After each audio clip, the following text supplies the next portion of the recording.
सोचिए ऑफिस में एक आम सा दिन है और अचानक सायरन बजने लगता है।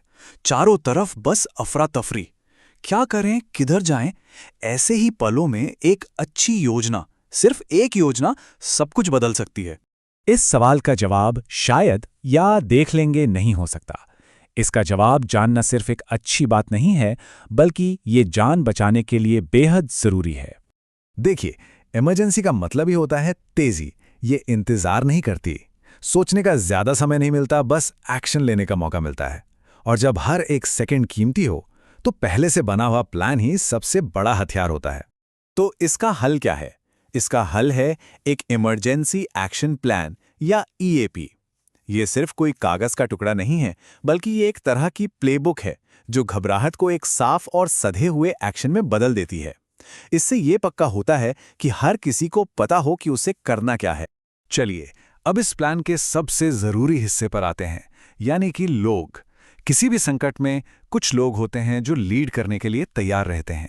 तो मिलिए अपनी इमरजेंसी टीम से।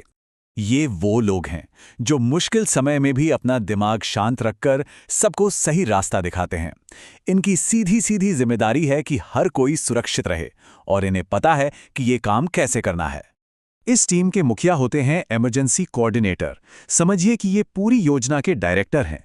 ये प्लान को हमेशा अपडेट रखते हैं और ज़रूरत पड़ने पर पुलिस, फायर ब्रिगेड जैसी इमरजेंसी सेवाओं से बात करते हैं। और हाँ, जब सब बाहर निकल जाते हैं तो हर एक इंसान का हिसाब रखना भी इनकी ही जिम्मेदारी है। फिर आते हैं फ्लोर कैप्टन।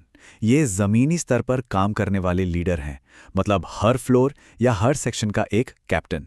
इनका काम है अपने एरिया से सबको सुरक्षित बाहर निकालना, सबको याद दिलाना कि भाई लिफ्ट का इस्तेमाल बिल्कुल नहीं करना है, और फिर कोऑर्डिनेटर को बताना कि कौन सुरक्षित बाहर आ गया और कौन नहीं। और एक बहुत ही खास और महत्वपूर्ण भूमिका है विकलांग व्यक्तियों के लिए सहयोगी की। ये लोग ये पक्का करते हैं कि कोई भी पीछे ना छूट जाए। इन्हें खास ट्रेनिंग मिलती है ताकि ये उन लोगों की मदद कर सकें जिन्हें सुरक्षित जगह तक पहुंचने में थोड़ी मदद की जरूरत है। तो टीम तो तैयार है, पर खेल के नियम क्या हैं?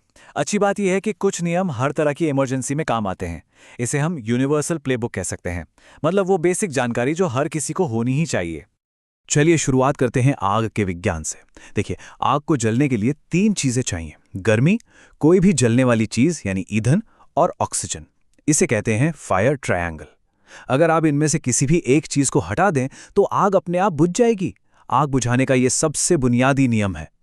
और अगर कभी छोटी मोटी आग बुझाने की जरूरत पड़ जाए तो बस एक शब्द याद रखिए, PASS, यानी पास। P से पिन खींचो, A से आग की जड़ पर निशाना लगाओ, S से हैंडल को दबाओ और दूसरे S से आग पर स्प्रे को साइड टू साइड घुमाओ। ये 4 कदम छोटी आग को बड़ा होने से रोक सकते हैं। मदद के लिए कॉल करते समय शांत रहना बहुत जरूरी है। बस कुछ जरूरी बातें बतानी है: अपना नाम, अपनी एकदम सही लोकेशन, बिल्डिंग, फ्लोर नंबर, सब कुछ, और ये कि इमरजेंसी किस तरह की है।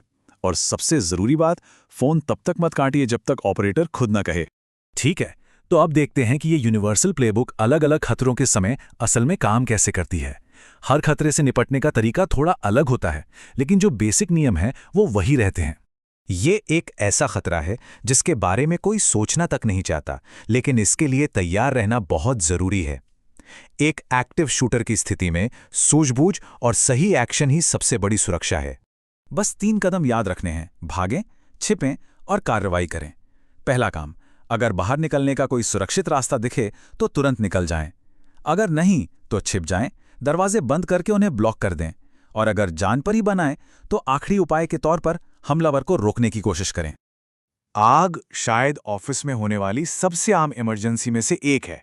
धुआं और आग बहुत तेजी से फैलते हैं, इसलिए बिना देर किए सही तरीके से बाहर निकलना ही सबसे जरूरी काम है। आग लगने पर प्रक्रिया एकदम सीधी और साफ है। जैसे ही अलार्म बजे, तुरंत बाहर निकलें। लिफ्ट का इस्तेमाल तो भूलकर भी ना करें। सीधे अपनी बिल्डिंग के बाहर तय की हुई असेंबली एरिया में पहुंचें और वहां अपने फ्लोर कैप्टन को बताएं कि आप सुरक्षित हैं। ये आसान से कदम ही जानें बचाते हैं। तो एक टीम है, एक प्लान भी है, लेकिन ये सब तभी काम करेगा जब हर एक इंसान अपनी भूमिका निभाएगा। तो सवाल ये है कि इस योजना में हर एक कर्मचारी की क्या भूमिका है? देखिए, सुरक्षा सबकी जिम्मेदारी होती है। ईएपी में क्या लिखा है उसे समझना, बाहर निकलने का अपना रास्ता और असेंबली एरिया जानना और अपने इमरजेंसी लीडर्स के नाम पता होना, ये सब बहुत जरूरी है। और इन सब से ऊपर किसी भी इमरजेंसी में शांत रहें और जो निर्देश दिए जा रहे हैं उन्हें ध्यान से सुनें। ये एक लाइन सब कुछ कह देती है। एक्शन लेने से पहले सोचें और अगर कुछ देखें तो कुछ कहें। इसका सीधा सा मतलब है कि चौकन्ना रहें। अगर कुछ भी अजीब या गलत लगे तो चुप ना रहें, आवाज उठाएं। हो सकता है एक छोटी सी पहल किसी बड़ी घटना को होने से रोक दे। और हम आपको इन्हीं सवालों के साथ छोड़ जाते हैं। ये सिर्फ सवाल नहीं है, इनके जवाब जानने से एक असली इमरजेंसी में जमीन आसमान का फर्क पड़ सकता है। अगर जवाब नहीं पता तो आज ही पता करें। तैयार रहें और सुरक्षित रहें।